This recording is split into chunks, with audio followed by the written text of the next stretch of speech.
Okay, tell me this. Have you ever leaned in close to someone? Maybe you were about to kiss them, but instead of lips, you veered straight into their neck, just so you could take a deep breath and figure out what they smelled like? Because I have, and that's today's story. So stick around, because this one is about scent, it's about memory, it's got a lot of flirting in it, and a man, we're just going to call him Mr. Smells Good.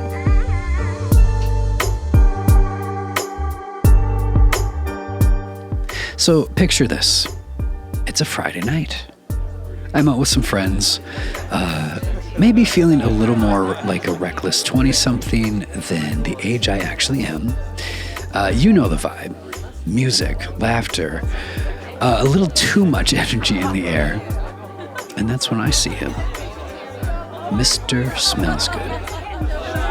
Now, this isn't the first time I've noticed him. Every time that I've been around him, he's smelled, stop me in my tracks good. Not just, he showered today good. Not just, dab of deodorant good. I'm talking, oh my God, what is that magic on your skin good? And somehow, Mr. Smells Good, he always seems to deliver in that department. I'd even told him once before. I leaned in close, absolutely closer than was necessary, and said to his ear, "You smell really good." And the best part for me was Mr. Smells Good leaned in too. And that's when he told me that I smelled like people that he remembered in Paris. Which is interesting because I was wearing Un Jardin sur le Nile by Hermès that night. This has been one of my absolute summer favorites this year. It's green, citrusy, and it has a sort of brightness that just lingers in the sultry summer heat. If you've never smelled it, imagine standing by a river in Egypt with a bowl of green mangoes, a sprig of tomato leaf, and the faintest breeze of lotus flowers.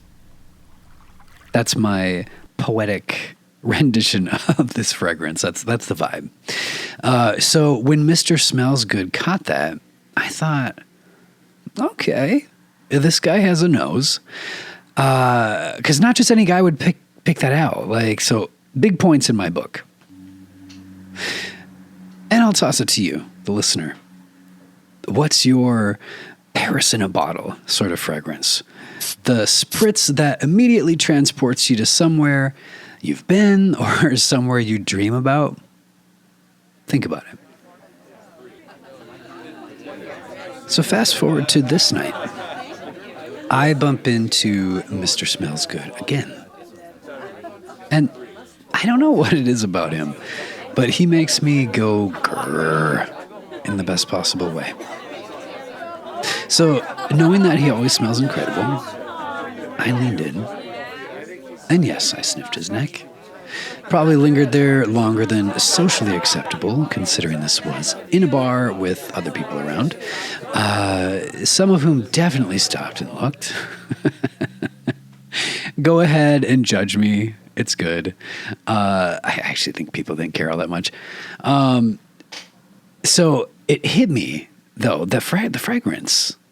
I didn't know what I was like, like that fragrance that Mr. Smells Good was wearing, it was so familiar. I was like, what? Wait. Like my brain was just pinging it, and it's so familiar. It was so good.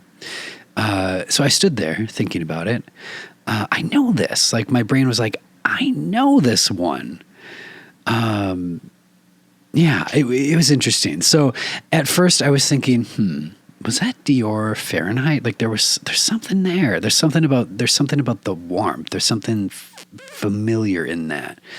I will say too, I'd had a drink or three, so my brain wasn't exactly lightning fast.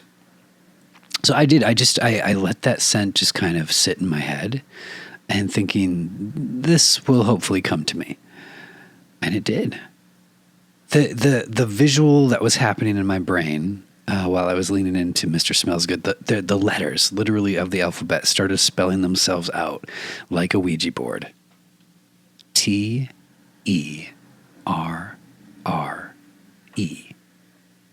D apostrophe H-E-R-M-E-S. And I did do this. I swear. I leaned in and I started to whisper it out loud, spelling it. Then I said it. Terre de Hermes.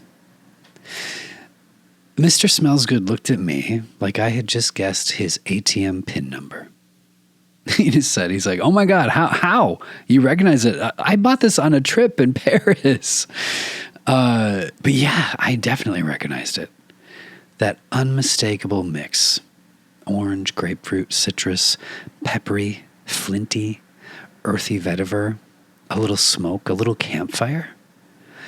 Honestly, it's one sexy fragrance. The kind of thing that it feels rugged and elegant. I don't know. That's Mr. Smells Good in a bottle. And here's the kicker. I was wearing a fragrance called The Soft Lawn that night by Imaginary Authors. If you've never smelled it, imagine tennis balls, like in the best way, like round, bright green tennis balls. There's other notes to it too, but like tennis balls, it has this clean,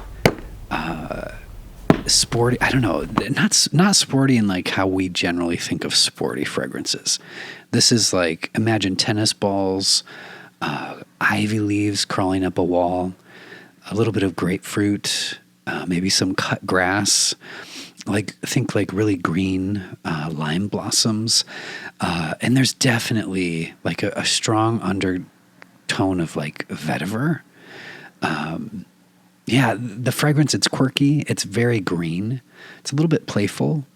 I like to think it smells like a summer day of tossing tennis balls around on a tennis court, wearing crisp white shorts, maybe a white sweater kind of tied around your neck. Very sort of preppy. Yeah. Tennis balls. Anyway, there we were, Mr. Smells Good and I, his Terre de Hermes swirling around with my Soft Lawn by Imaginary Authors. I like to think that, as we were standing there, leaning into each other, kind of a little bit of a scented duet. Earthy smoke and citrus layered up against like my fresh grass and bright vetiver. Kind of the perfect scent against the backdrop of the busy bar. And I ask you, listeners, have you ever had that moment where your fragrance and someone else's seem to like harmonize? Like your scents were suddenly doing a slow dance together? Because let me tell you, it's magic. And I can think of a very obvious activity that would get fragrances to harmonize, but but let's move forward.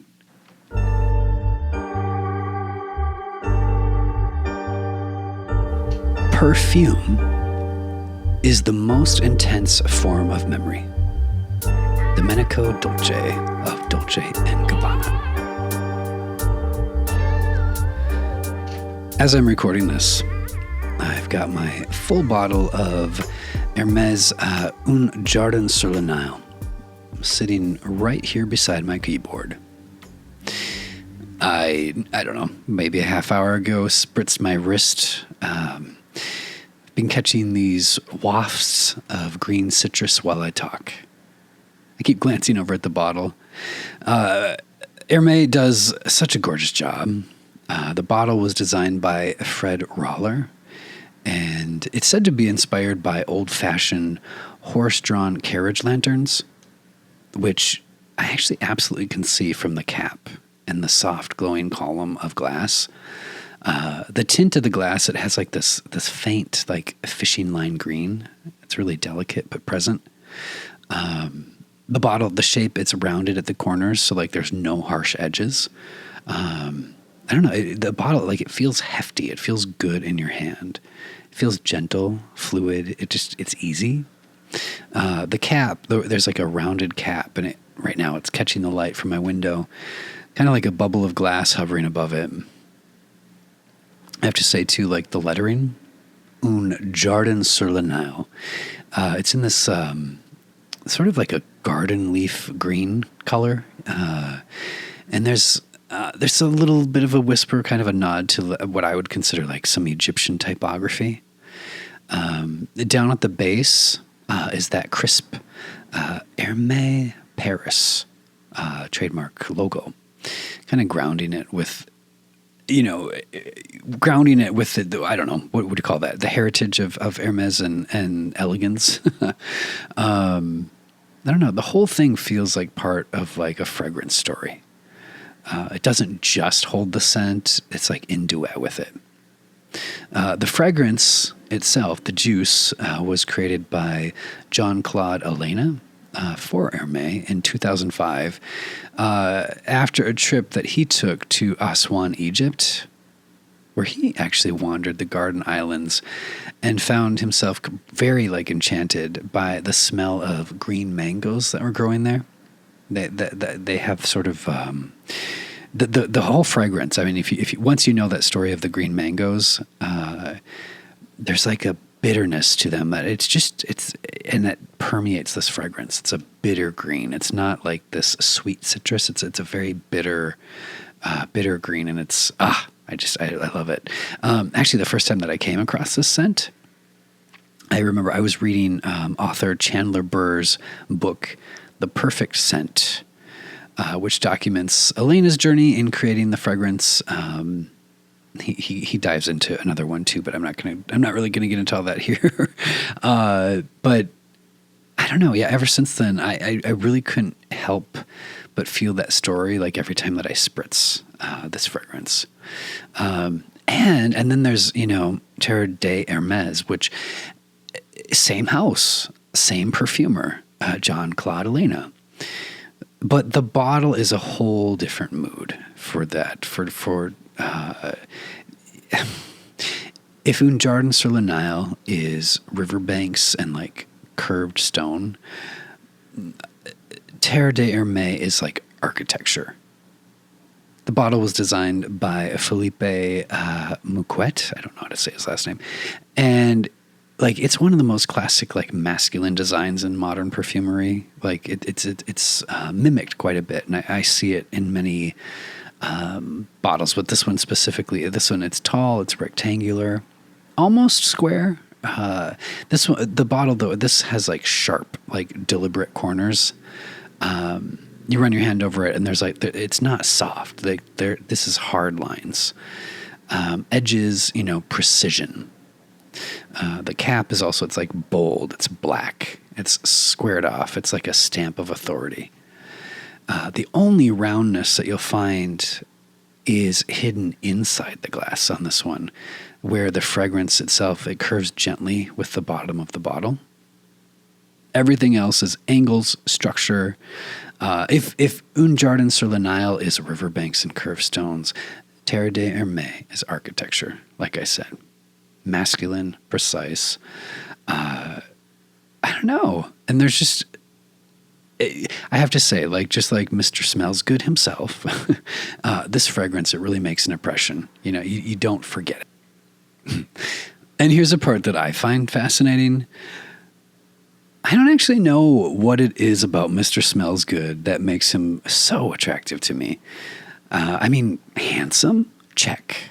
Fun to flirt with? Check. Sexy in some indefinable can't put my finger on it way? Check. And of course, he smells good. Big check.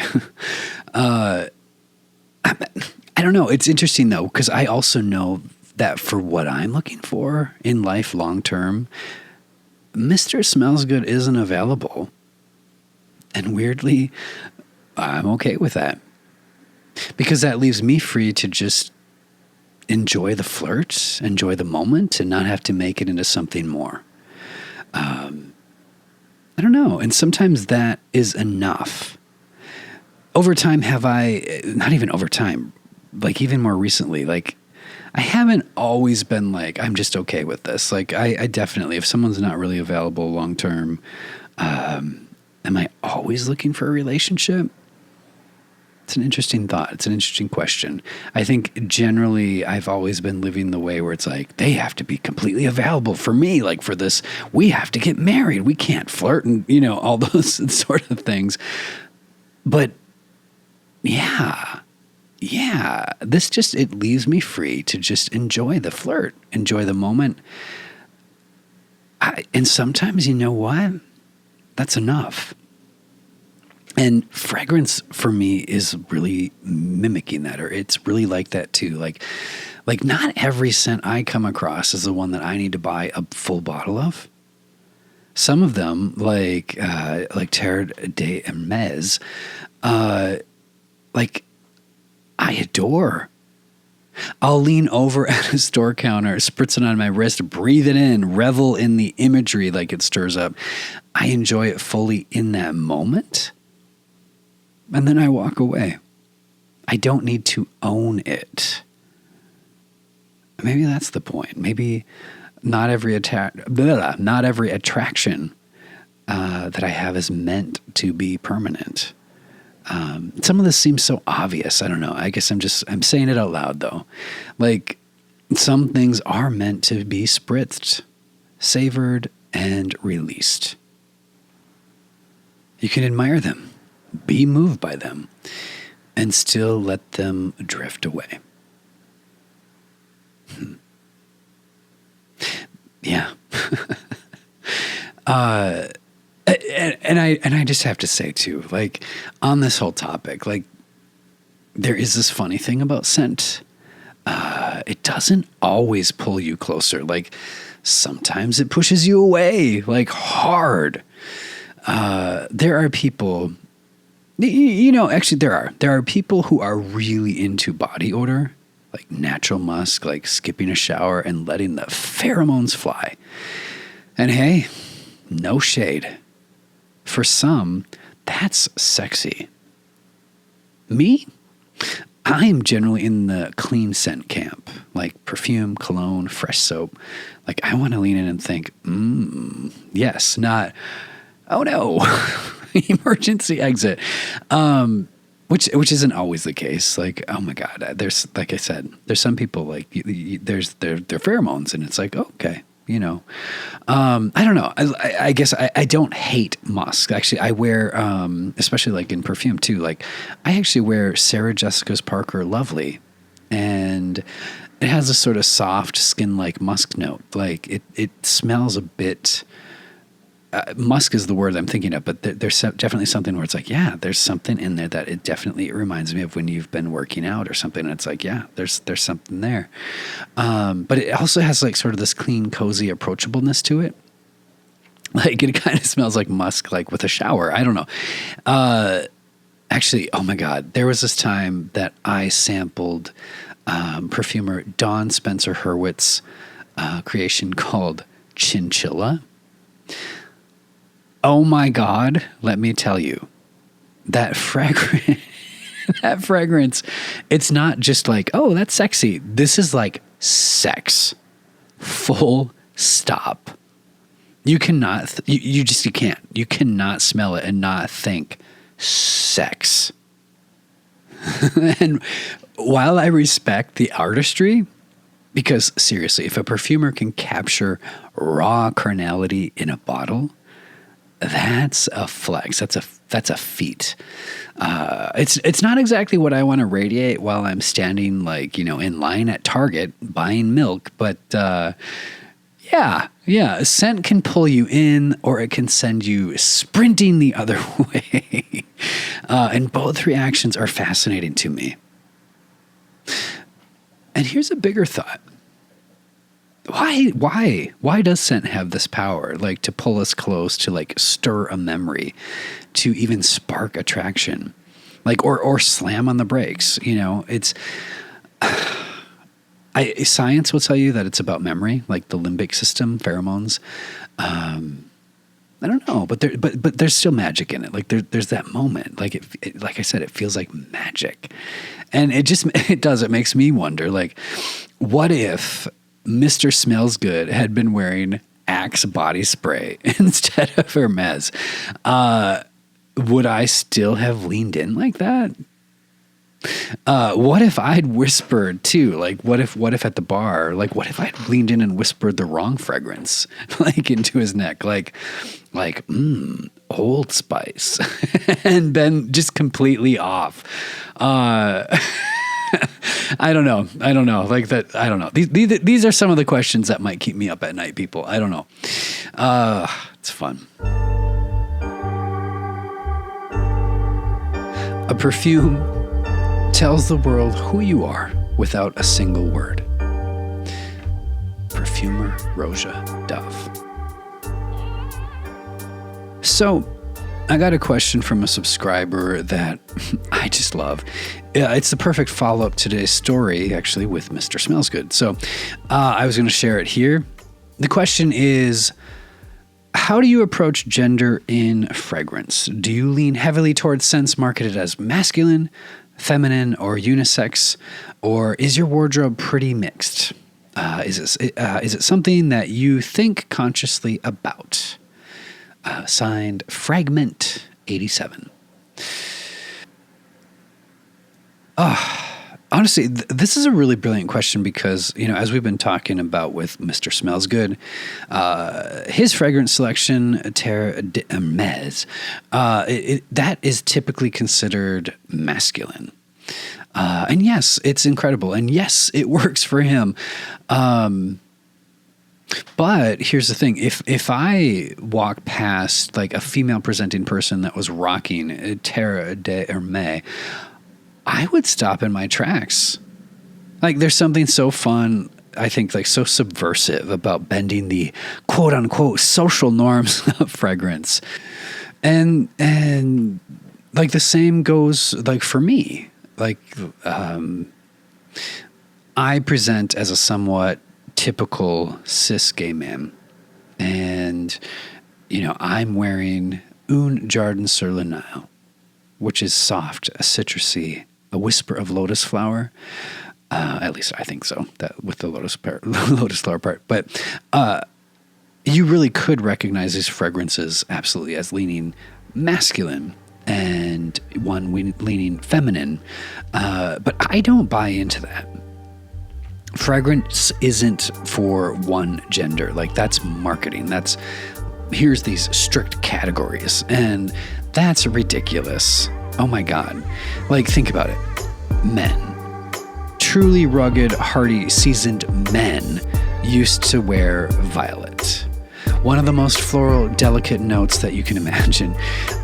Picture this. Picture like a grizzled salt and pepper man coming in from working the docks or like out on a truck, and they smell of violet or hyacinth.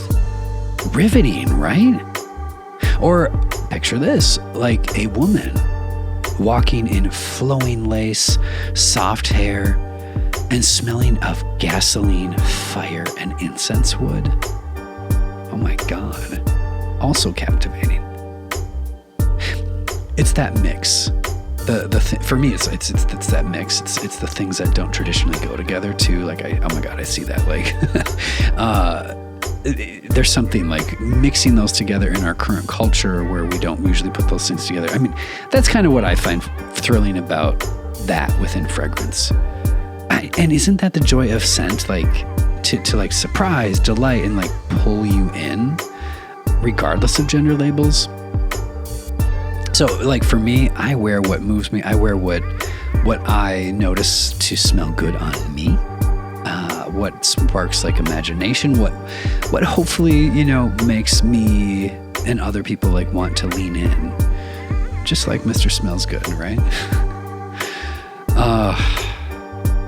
I don't know. And I guess it's really the fun of this whole story. Like how a smell can pull you close, can spark like recognition. It can stir something that maybe you can't even explain. So now I do want to ask you, what's the fragrance you would know instantly on somebody else. The one that if you leaned in close, you'd think, I know that one. Tell me, leave a comment or send a message, share it with me. I want to know also, what scent makes you go grrr in the best way.